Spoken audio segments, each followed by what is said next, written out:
All right, welcome to this question and answer, answering your questions about meditation. Let's get started. Hi Nathan, thanks for your wonderful guidance and your focus and the insight of non-self. Today's teaching at the end was especially insightful. To me, or in my thinking mind, seems to be missing a link in a lot of meditation teachings I encountered in my 15 years of regular, not daily yet, though I must admit, practice. In the last couple of weeks that I'm following your work, I felt this dissolving and comfy cushion you talk about. Feels familiar, like a relief, probably from the must-think state. That's good, must-think state, I like that. Like diving into spaciousness, which it is often referred to. Resting in the don't know, wonderful. I wonder if this is your special focus or study, or if that's also the focus of your South Korean tradition that is mentioned a while ago. I wonder if you could elaborate on the first insight, the nature of suffering, in a subsequent meditation guidance, okay? The second one, the conditioning, I find somewhat light and humorous way in your teachings. Heartfelt from Berlin, Martin. P.S. How funny the fly is adding another smile at the 9:45 minute. So I guess your question is this don't know mind a South Korean tradition mentioned a while ago?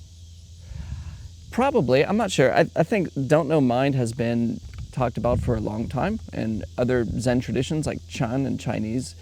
It's just basically unknowing. It's also in the Christian tradition, the cloud of unknowing, not knowing. It's just a way of ceasing this knowledge-seeking, knowing mind, this thing that's wanting to contemplate and elaborate and figure out things. And with meditation, we're not doing that. We're not trying to figure out. And really, I get this more so from my teacher's teacher, who really made it famous, called Don't Know Mind, from Sun Sung Sunim. There's even a book my teacher, Hyangak Sunim, put together called Only Don't Know, by Sun Sung Sunim. And it's his letters and correspondence to his students. And of course, one of the main teachings he has is don't know mind. In the nature of suffering, maybe we can do a guidance on the nature of suffering. Every meditation is this. Letting go of thinking is letting go of suffering. So when we begin by noticing the breath, and we start to just kind of leave and shed away this thought-provoking, just thinking, that's letting go of suffering every time. Because suffering is really not the best word. It's the word in Buddhism is dukkha, which means unsatisfactoriness, more so. So we're just letting go of this mind that's always unsatisfied with life. So every meditation we do is really about that. So I hope that helps. Look at this guy. All right. And then the second one, conditioning. I find you somewhat light humorous. Conditioning. Yeah, conditioning is just being attached to thinking. And that's still more what we do in every single meditation session. It's we're leaving alone. The conditioning by leaving thinking alone. All right, next question. Thank you, Nathan. It is getting easier to catch myself thinking and return to the breath. Good. I am curious what happens to the thought that was in my mind before I noticed that I was thinking, okay? I let go of it and return to breath, but since I am not following that thought, I don't know if it was going somewhere or just ceased to exist because no one is watching, okay? Which leads me to the conclusion that there are no thoughts when no one pays attention to them. Oh, okay. I would not mind if you bring it up after the sessions. I guess this isn't really a question, but that's funny. It's kind of like the whole idea of if a tree falls in the forest and there's no one around to hear it, doesn't make a sound. You know, if a thought happens and there's no one to see it, does it exist? Well, not really sure how this will help you. Okay, I'm going to bring up Buddhism again, but in Buddhism, the way they talk about this with meditation is having basically thieves You want your mind to be like thieves entering an empty house with nothing to steal. And of course, the thieves are thoughts. And if there's nothing to steal, then what do they gain? It's the same thing with our minds. Being attached to thinking is basically what the thieves are stealing, is our attention. When we give thought our attention, then it becomes very real. But when we leave it alone, it becomes like the sound of the wind, just coming and going in the background, nothing special. So this is really where you want to go with this. Contemplating whether or not a thought exists or not, it's interesting. It's actually great to see, to even ask the question, see if you can find where do thoughts come from, and then where do they go? And just try to follow a thought without getting involved in what it is. Let's say a thought comes by, you're thinking, you're meditating, and then it goes, oh, I don't like this. Okay. No thought. And then, oh, I don't like this. Where did that come from? Where did that come from? And then where did it go? Everything is like this. So if it comes from and then goes to, why is it so substantial to us? Why does it affect us so much? So meditation really is investigating what is going on. What is our mind? And when we see what thoughts really are, you're right, they seem to lose their substance. And this is why Buddhists call it thinking completely empty. There's no substance there. There's no I in it. There's no self. It's just this fleeting thing. But don't worry about the nature of thoughts. Just practice, let them go. That's what matters. You can write a book on the nature of thoughts with philosophy, which is my wheelhouse as well. All right. So this person asks, okay, so we got one person asking 5 questions. So I'm going to go ahead and go through these 5 questions. Okay. Thank you so much for explaining. I guess this is a response to a question. I have been doing meditation for many years. I still drift into thinking. Is it normal? I often think I'm doing something wrong. Wrong. Okay. Another question. If we have a health issue to deal with and pain in this case, how can we stop thinking about it? Please excuse my many questions. Thank you. All right. Well, first one, is it normal if you've been practicing many years? Yeah, it's normal if you have expectations. If you think that you should stop being attached to thoughts eventually after practicing a lot, you're going to keep being attached to thought, because that itself is a thought.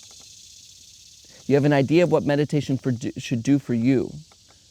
Leave it. Practice isn't about what's gonna happen later. It's not about the future. It's about right now, this moment, right here. Don't worry about, oh, am I doing it enough? It's not working for me, blah, blah, blah. That's just more of this cogitation. It won't help you. We practice as if there is absolutely no reason for it.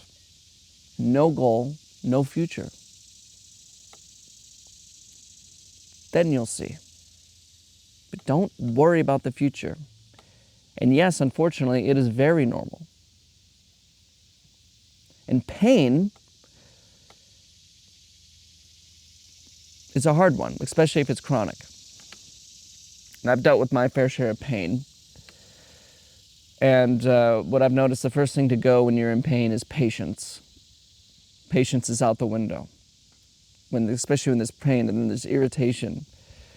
And it seems to be at the center of everything. But if you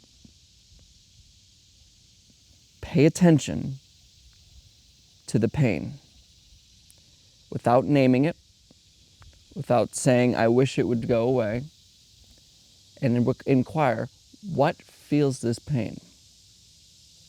What is affected by it? What notices pain? You turn the attention around. Not to get rid of pain, not to run away from it.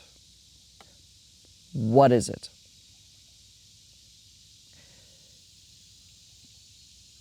Then you'll notice that there's just space that is completely unaffected. It's not in pain, it's not out of pain. It's not affected, it's not unaffected. It's just the thing that notices pain isn't in pain. This is self-inquiry. What is in pain? Use the pain. Turn attention back. And I will suggest, when you're in pain, the worst thing you can do is run from it. To say, I don't want this pain anymore. When will it end? And I know that's easier said than done. But that resistance to pain creates a mental turmoil that makes it worse. This is what the suffering is called. This is really what suffering is. And then I'll bring up Buddhism again, because they have the best tradition of meditation, just because they've been doing it for thousands of years. But the Buddha himself said, just because the body is sick does not mean the mind has to be sick too. So just in this moment, right here, you start here. What's in pain? Not to run away from it, not to solve pain. Pain doesn't have to leave. Use it to your advantage. What are you?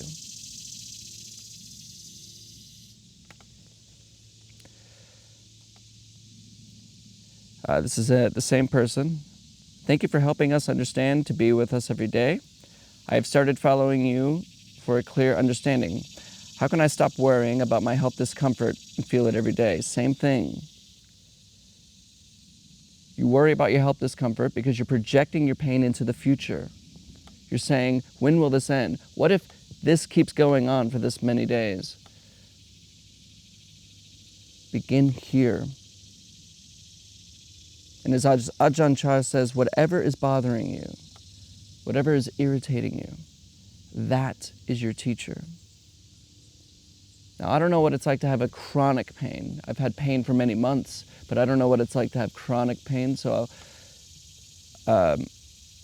my only suggestion could be with what my experiences were with my previous pain. Use it as your teacher. Wake up. Don't think that pain has to leave for you to be serene and happy. Your mind doesn't have to be sick. Use it. What is it? Who feels it? What feels it? What am I? What am I? What is in pain? Is it ego that entangles us? Same person. Actually, the reply to this was pretty good. Somebody replied. The reply is, the thing that is the ego is also the thing that is entangled. Right. Yeah, in a way it's an illusion that you're entangled. Because the you believe to be entangled, that has a problem, isn't real. What is the ego? And who sees it? Inquire. Same person. Thank you. I agree with what you say about craving. I have a health issue. Said the same thing. This problem with the health issue. Same thing. The future will kill it. The future will make it worse. Use it, not to get rid of it. Learn to stop running from it.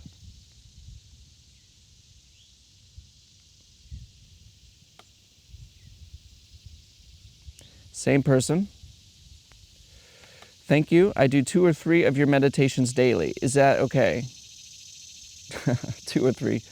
Yeah. It's not good, not bad. But I'd suggest practice on your own. These videos are not to be your practice. These daily meditations are not your practice itself. These meditations are an assisting on your own journey, your own practice. So I'd always suggest to everyone watching these videos, please, please just practice on your own. Learn what you can from here, but learn to sit in your own silence. Look at your own mind. Give yourself, it gives you a sense of strength. You don't want to have to rely on the internet to practice. Practice here and now, on your own. Anywhere, wherever you are. Watching this video now and when you're at work. Practice. Always. 2 or 3. Don't get obsessed. It's easy to get really like, I need it like a drug. Don't do that. You need to stand on your own feet. These practices are like giving you fish. But when you go practice on your own, that's learning the fishing pole. I'm trying to teach you how to have your own fishing pole so you can go catch your own fish. So you got to practice on your own.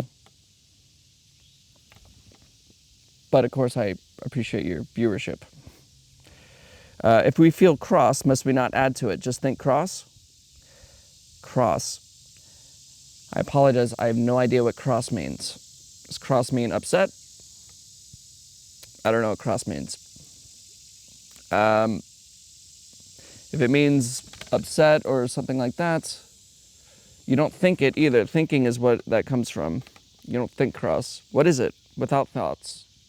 Feel it. Whatever it is. Happy, sad, scared, annoyed. These are just names. What is it exactly? And what feels it? All right, I hope those answers helped. I try to get through them a little bit quicker. I do apologize. All right, let's go. Okay, so another question. For Q&A, can you comment on this? Provide insight. Provide you insight. Okay. My insight. Okay. Truth is not a reward for good behavior, nor a prize for passing some tests. It cannot be brought about. It is the primary, the unborn, the ancient source of all that is. You are eligible because you are. You are eligible because you are. You don't need merit, truth. It is your own. Stand still. Be quiet. Sri Nagasagata Maharaj. I am that. You should ask him. You should ask him. I don't know. I'm sorry for the short answer, but my teacher would do the same thing. People would ask him, oh, DT Suzuki said this. He'd be like, great, ask him. Yeah, and that'll be my answer here. Because people mean by different things, and I don't want to add to somebody else's interpretation of a quote, especially from this great master. So you should really ask him, but I think he's dead. But I'm going to move on.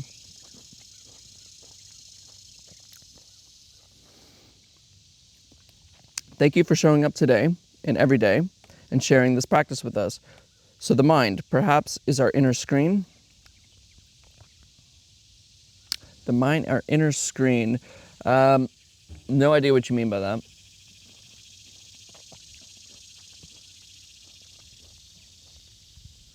What do you mean by inside and outside?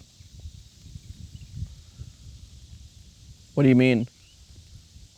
I'm curious. If you can elaborate on that, that'd be useful. I'm not sure what you mean by that. I'm very sorry.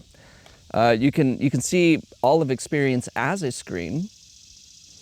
It's kind of like what we see in experience is very much like what we watch, say, a movie. And there's explosions, there's water, there's floods, there's screaming, there's chaos, whatever. But the screen itself is never affected. You can go up and click on it. You can tap the screen. That's never affected. You can turn off the movie and the screen's still there. You turn on the movie, the screen's there. That's kind of like your mind. It's not inner, but it's free from everything that happens in experience.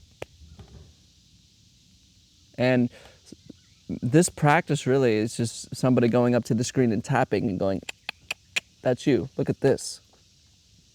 What am I? You're not the screen. You're not experience. You're what notices it. And that's saying way too much.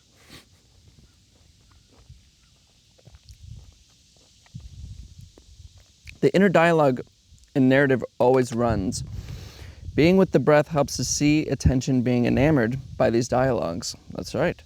Sometimes it can be radically interesting. Be a radically interesting idea that pops and poof, attention goes behind it. That's very true. It's very good insight. It can be, especially when you're in meditation, when I would be on long retreats, the best idea in the world, like you'd be like, oh wait, I have to think about this right now. It just feels like you have to think about something. And it feels like, oh, I solved this issue and I gotta go write it down.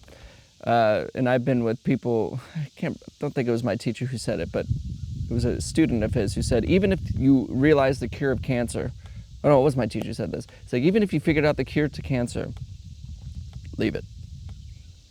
Well, I mean, he was like, okay, go write it down real quick, but then leave it, you know. But the point is like, it doesn't matter what the thought is. There's also this undercurrent of, I have to think about this right now. I have to solve this by thinking right now. And uplifting that actually helps us leave thinking alone, because there's a secondary motivation to paying attention to thought. And it is, this thought is important. I must think about it. So that wasn't the question though. If words, internal and external, take us away from the breath, does stillness express itself apart from beingness?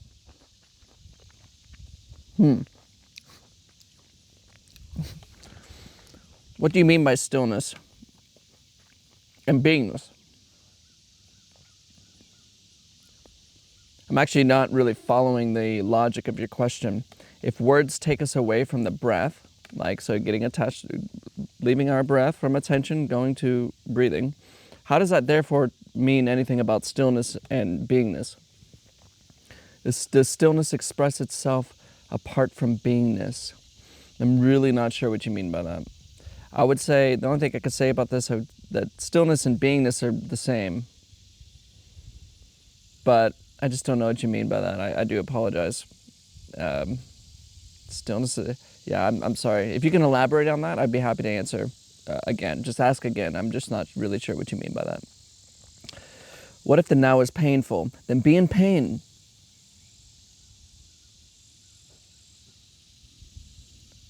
If this moment is painful, pain is this moment. It is, so be it.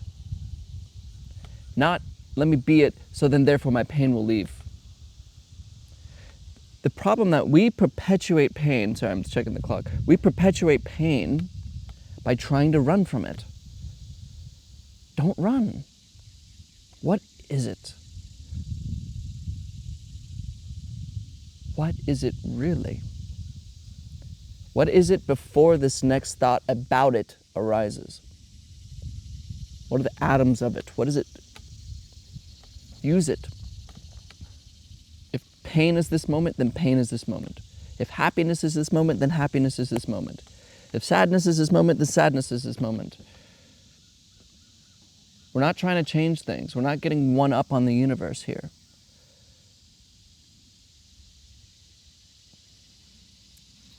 Just be in pain.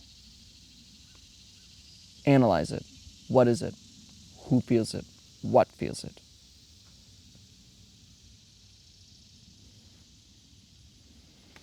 I have an analytical mind, which is probably what is entangling me. What helps the most is to surrender, to let go of all of it. What are you? What has this analytical mind? Inquire there. In the same way, you can feel your left foot without thinking about it. Right now, you can feel your left foot, right? Just pay attention. Now move your attention to your right hand. Now to your left hand. That attention that moves around is usually stuck here with the analytical mind. So now use that same attention. What has the analytical mind? What does? Look there. That's the most. That helps the most. Surrender, there's no one to surrender. What surrenders? Find it. Is it there? Is there something to surrender?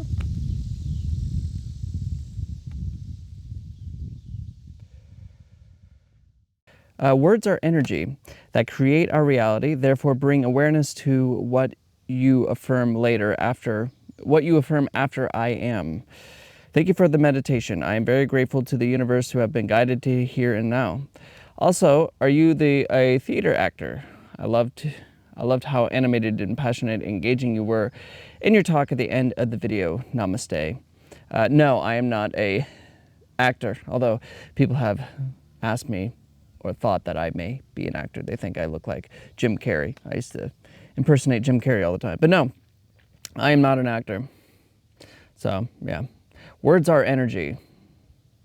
I guess you're just making a statement here. I won't comment on it.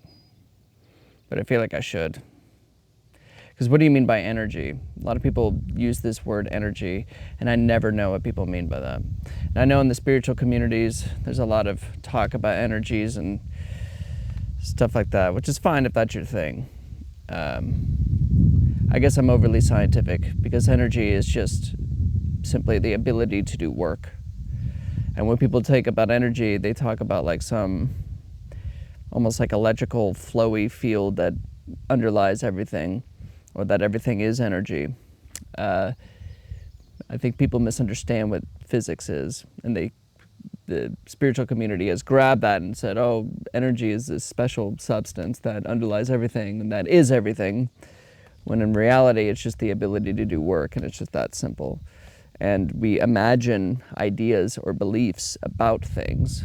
So, but anyway, you didn't ask about that, so I won't go into that. But be careful with your beliefs. Your beliefs might not be useful to you, especially in this practice, where the practice is just simply leaving all of that alone and investigating your mind directly. You don't want to add beliefs to it or your ideas to it, because it will lead you in a direction that may not be useful. And I did that for years. I had this spiritual identity, this kind of I'm spiritual but not religious kind of thing. And that's great if that works for you, but it's also not the practice. The practice is very real. It has nothing to do with your beliefs. So just be careful with those things. All right. But no, I'm not an actor. You break it down so beautifully, simple on letting thoughts go without attachment, and yet so hard for me to really understand. But I'm getting closer, and I will not give up till I can finally say, I get it now. Ooh, careful. I think I understand it logically, and the more I practice through meditation, I think it becomes more clear. Not sure if this makes sense. Maybe something to address in one of the Q&A segments. Thank you for your meditations. They are my daily go-to and a big help in this journey. Thank you. Yeah, you want to be careful with future stuff. Remember, this practice is about this moment. It's just this right now, right here. If you say, I'm going to practice until I get somewhere, until I finally understand, it's good in terms of the effort you make. That's good to be able to make it to the cushion every day and to do it. But remember, when you're on the cushion, in fact, when you're anywhere at all, you're only now. You're here. So having this goal in mind about I'm gonna understand one day, or I'm getting closer, or what exactly is getting closer? What exactly is trying to understand? See, it all drops away right now, in this instant. Everything is totally clear here. Leaving thinking alone isn't a goal. See, it's reality before this next thought arises. So good for the effort, but be careful with it. Like I said to the last one, be careful with your ideas and your beliefs and your expectations of the future. You don't want to add things to this practice. It can be summed up in the sound of the wind through these trees.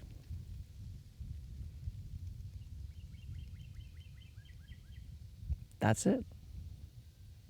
Not, I wonder what the sound of the wind, does it make it that way? Oh, now I get it. When you listen to the sound, you're not thinking about thoughts. Now it's a spiritual thing. It's probably energy. No. Just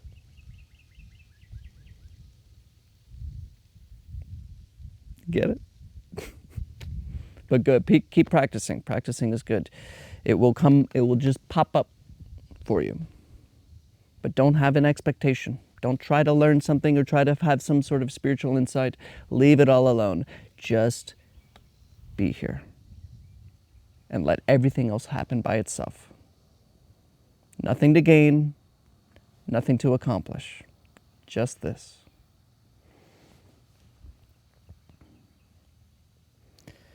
All right, I'm going to skip this question for a second. This was a very special meditation. I love the simplicity. I love the commitment. I love the cat, which exemplifies not worrying about the thoughts and emotions. The cat, by its nature, has surrendered. Very true, but also true of you. I do have a question.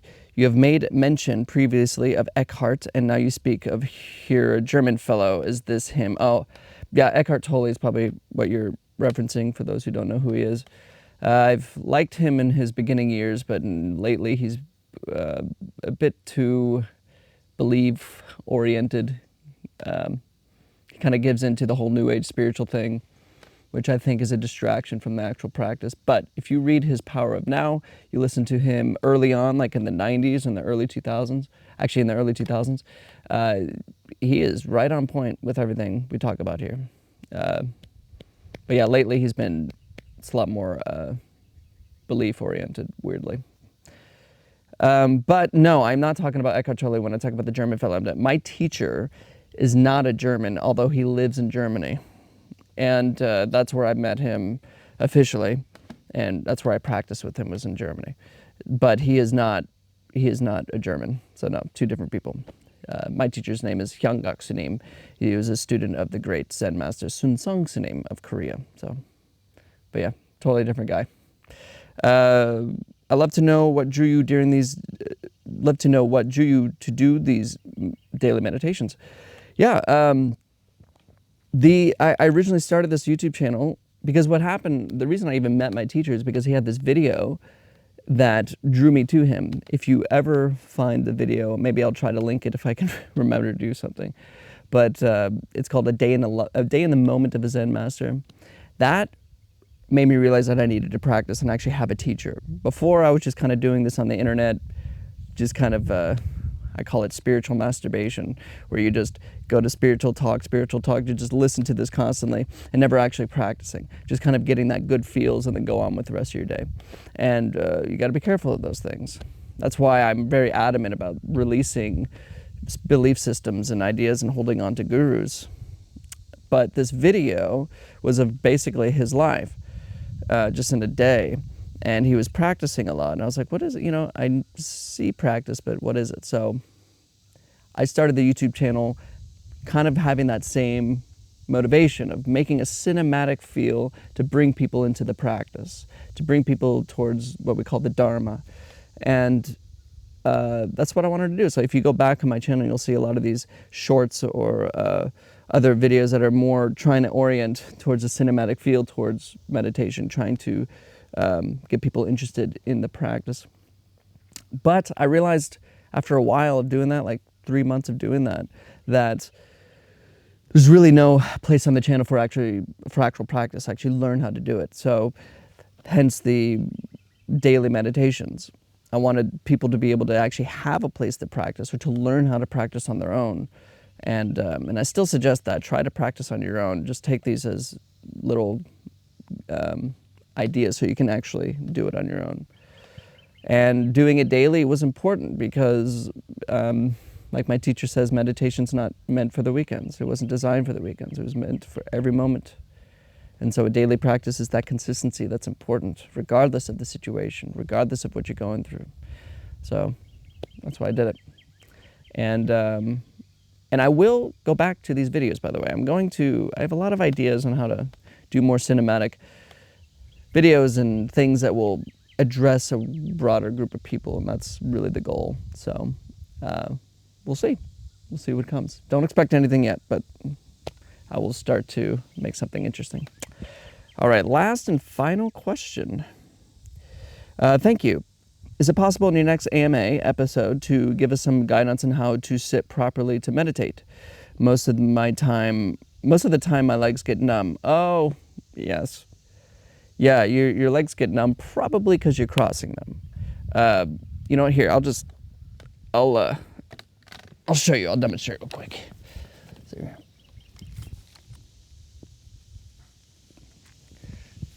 all right. So to sit properly, formally in meditation, you, of course you want to have this is at least in the Zen tradition, you at least have a cushioned bottom, even though I don't do that in the daily meditations. Mine's flat, that's just how I learned. And then of course a round circular cushion. Rehut is a really good cushion you can use. My first one was Rehut, and you can actually find this on Amazon. So Rehut's great, but you want to center this back behind there. And the reason you're probably having your legs go to sleep is because maybe you're doing this, like this, crisscross applesauce, like that, and then don't do that. This is cutting off your circulation. And the whole reason this seating posture I'm about to show you even exists is because it is sturdy and it keeps you awake. So there's a few ways of doing this. So you don't want to crisscross your legs at all. You keep your legs apart from each other. So you're basically sitting where blood flow can happen. But when you get your seat, you get your cushion, you sit on the edge of it. This is not a seat. This is not a seat. This is a wedge. You don't want to sit on top of it like this. You want to sit on the edge of it. So you kind of pull it out a little bit, push it out, and wedge. It almost pushes you forward into your knees. So it feels like it's like this tripod kind of experience. It creates this really strong sense of stability. So you're on the edge, and your feet are not crossed. You can see, kind of like how they do in yoga. You take both your feet, put one in, take the other one in. You can lay one just on the other side. Now this is a little hard. You don't have to sit like this, by the way. You can sit in a chair, you can lie down. It doesn't really matter. This is just the traditional way. So yeah, now what I like to do is I like to do what they call half lotus, which is like this. I put my left foot on top of my right thigh, and I don't know if you could see it, but this just creates more of a sense of stability. It allows your hands to rest nice and gently on the lap easily. And with your back, you kind of rock back and forth until you find a balancing spot. You don't want to keep it tight like this. We're not rigid. This will just cause pain. But we're also not hunched over like this, because this will also cause pain. You just have a nice, light, kind of upright position, sturdy. Not too tight, not too loose. You got to think of it as kind of like a guitar string. You don't tune it too tight, and you don't tune it too loose. Just right in the middle there, and that's how you're back. And you want it to be upright. And a really nice, you don't have to do this, but you can push your chin in slightly, not crazy, but just slightly. So your ears are kind of on top of your shoulders, going all the way down, so that everything is kind of falling down towards this wedge, which then pushes you into your knees and keeps you very stable. Now in Zen, this is how I've learned, we put the right hand down, left hand on top, and then we barely touch the tip of our fingers like this. Now there's no special meaning to this. It's just, if you don't do that, you have your hands, you're liable to twitch and move and try to fidget or move everything. You keep everything centered and sorted away. Kind of like packing up your bags and not having a cluttered room. So everything's sorted away like this. Now you can also this is also what I do in practice. I'll do this. You can do it like that. And then you kind of rock back and forth and find this kind of point where you're most balanced. Because you can see if you kind of are leaning too forward, you'll end up kind of going like this during the practice. If you're leaning too back, you'll start going like this during the practice, or same thing with side to side. So you kind of rock back and forth once you have this position and find that spot where it's kind of in the middle, balanced. Neck back, eyes open, down, and that's it.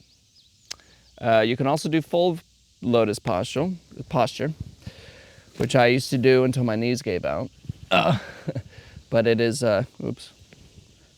Sorry if that sounds weird. Full lotus is, you start with your right knee on top of your left thigh, and you pull this left knee onto your left thigh. Now this is even more stability. The reason people do this is so you can stay awake for very long hours of meditation. And then of course, same thing. Back and forth. The seat is not a seat, it's a wedge. All right, that's it. Thank you everyone for showing up today. It's wonderful, and I do apologize how long this has been since I've done it. And though these question and answer videos probably won't be this long unless you guys ask a lot of questions, which is great. Please ask your questions. There are no questions that are wrong at all. So please just ask if it has anything to do with practice. Please ask. And as always, thank you everyone for showing up today. Thank you for showing up for your life. And of course, I'll see you in tomorrow's practice. All right.